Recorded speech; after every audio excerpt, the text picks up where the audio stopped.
Welcome to your deep dive. We've sifted through quite a stack of the latest news and research today, all focused on what's truly groundbreaking in AI right now, as of August 2025. Think of this as your fast track to understanding the key developments really shaping the world of artificial intelligence. Our mission, well, it's to pull out the most important nuggets, the key insights from these articles, our notes, so you walk away feeling genuinely well informed. Today, we're really digging into a few big things, a landmark moment, actually, the enforcement of the EU's AI Act, plus the release of Anthropic's massive new AI model, Claude 4.6, and also how AI is fundamentally transforming education. It's a fascinating mix, really, regulation, innovation, societal impact. Yeah, and what's truly fascinating here is how these things, which might seem separate, aren't isolated at all. They're actually deeply interconnected. They signal a pretty pivotal shift in how AI is built, how it's governed, and frankly, how it gets integrated into our daily lives. We'll look at not just what's happening, but crucially, why it matters directly to you. Okay, great roadmap. Let's waste no time then and dive straight into our lead story for today. So first up, right on August 1st, 2025, the EU's Artificial Intelligence Act comes into full enforcement. Sources like Reuters are calling this the world's first truly comprehensive AI regulation. So for those of us tracking this, what does this actually mean for the AI landscape? Well, it's pretty revolutionary. The Act categorizes AI systems based on their potential risk, and it sets really strict compliance requirements for what they define as high-risk applications. Think about AI used in, say, healthcare diagnostics or hiring processes, maybe even law enforcement.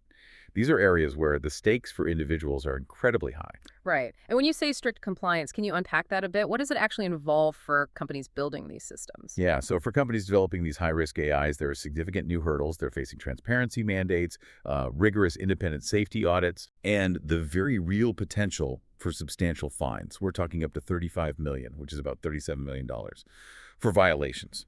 Now, while enforcement kicks off today, August 1st, companies actually have a bit of a runway until July 2026 for full compliance. Gives them some breathing room to adapt. What really stands out to me here from the reporting is the EU's ambition. They want this act to set a global standard. That's a bold move, isn't it? But like you hinted, not everyone is exactly thrilled about this landmark regulation. What are some of the opposing viewpoints we're seeing? That's exactly right. Well, you see accounts like at AI Watchdog on X hailing it as a game changer for trust. They also quickly flagged concerns about, well, how consistently it might actually be enforced across all the different EU member states. That's a real practical challenge. And on the flip side, you have major tech players, Google included, voicing warnings. They're concerned that regulations this stringent could potentially stifle the very innovation the industry relies on. So it's definitely a pivotal shift. But its ultimate success. Mhm. And it really seems to hinge on finding that delicate balance, right, between robust oversight and fostering continued innovation. And this EU Act, it's not happening in a vacuum, is it? It feels like part of a larger global trend. Well, absolutely. This follows similar pushes for responsible AI governance we're seeing elsewhere.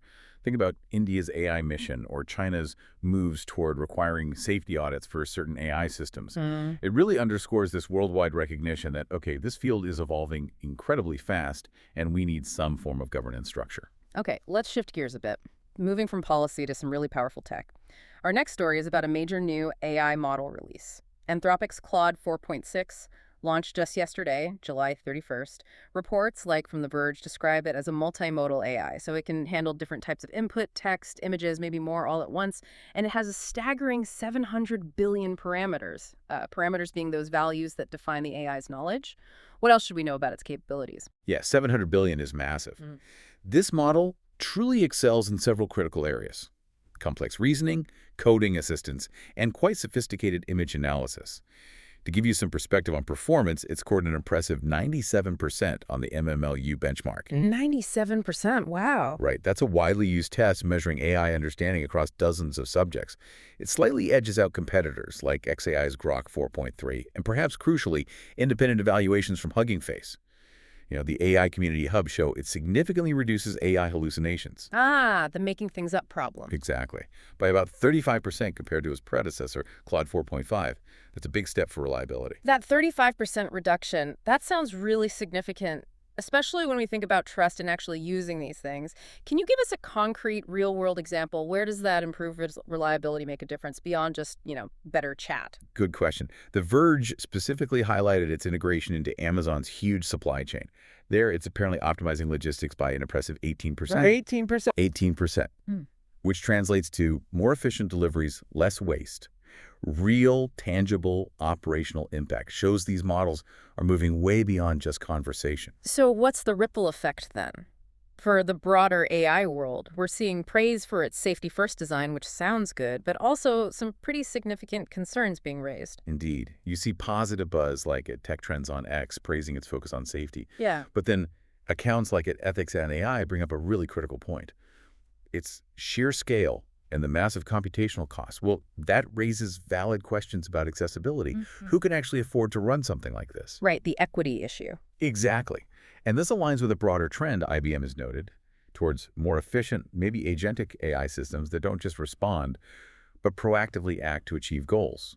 Claude 4.6's release really positions it squarely against other big models like Meta's Llama 4, DeepSeek's R3.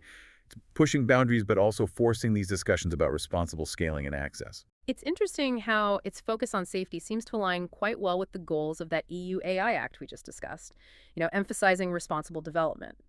But, like you said, its sheer scale simultaneously highlights this growing challenge. How do we ensure equitable access to these incredibly powerful tools? It's a real tension. Okay, let's shift focus again. Now to a domain where AI is already making a pretty profound difference for millions education. Our sources highlight a report just out July 30th from EdTech magazine. It's about Khan Academy's expanded AI-powered tutor, Khanmigo 2.0. Yeah, Khanmigo 2.0 is quite ambitious. It's designed to personalize learning for 10 million students globally. And what's really impressive is the early results. Pilot programs have apparently shown it improves math scores by about 15%. 15% improvement, that's significant. It really is. And it does this through adaptive learning techniques, tailoring lessons to individual students, and even sort of predicting where a student might struggle next, offering support right when they need it. That's a remarkable impact. Are we seeing similar tools popping up elsewhere in the education space? We certainly are.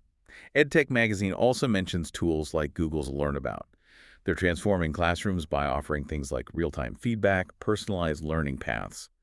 This trend, alongside national initiatives like India's AI education programs, really shows AI's potential to, maybe, democratize learning, to provide high-quality, tailored education on a massive scale. Whenever you talk about personalization and student data, the privacy question inevitably comes up. What are the key considerations there? That's a crucial point, and it's definitely being discussed. TechTarget specifically warns about the privacy risks, collecting and processing all that student data, especially now, under new regulations like the EU AI Act we talked about earlier. Right, the rules apply here too. Absolutely. And you see folks like at EduTech Now on X, they celebrate the personalization benefits, but they echo these data security concerns. They emphasize the need for really robust safeguards. Forbes also drives this home. The critical need for comprehensive ethical frameworks to protect students as these technologies become more and more common in schools. It's about finding that balance between harnessing the potential and protecting the vulnerable. Okay, let's try and connect the dots on all this. The enforcement of the EU AI Act, the launch of a powerhouse model like Claude 4.6, and AI's accelerating transformation of education. It really feels like August 2025 is shaping up to be a major regulatory and innovative milestone for AI. Definitely. If we zoom out a bit, the EU's act, as Reuters noted, sets a global precedent, potentially. It's a test case for governing this tech. Yet those debates you see online, like on X, they underscore the real tension, the risk of stifling innovation.